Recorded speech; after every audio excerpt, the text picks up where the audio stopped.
Finally tonight, lend someone a hand and you might get paid back with interest, more than you could ever imagine.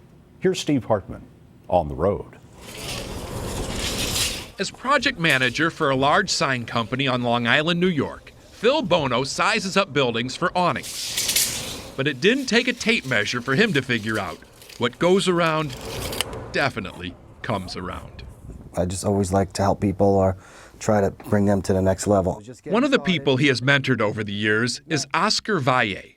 Back in the 90s, Phil had his own sign company, and Oscar was a 17-year-old immigrant with virtually no marketable skills whatsoever. But Phil hired him anyway and taught him the business. It opened my eyes for me to see beyond that I was used to. That's what he did for me. He asked questions, he was inquisitive, so I shared all my stuff with him. Phil mentored Oscar for a couple years, but then lost touch after he sold his old sign company. Phil sold that company in 2002, moved to Florida, tried some other businesses, but ended up pretty much broke. He moved back to New York a couple years ago, looking to start over. And that's when he met the owner of this sign company, who, like Phil, has always believed a good hard worker just needs a chance. I see the potential he has. You see the potential in him? I see a lot of potential. That's right. The student has become the master.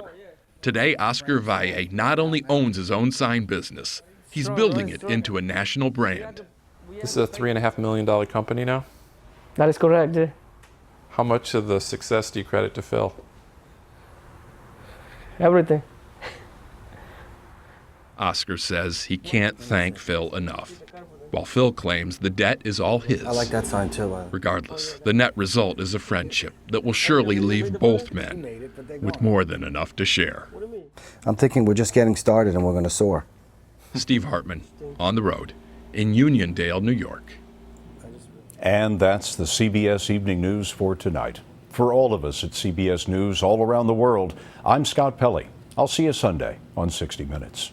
Good night.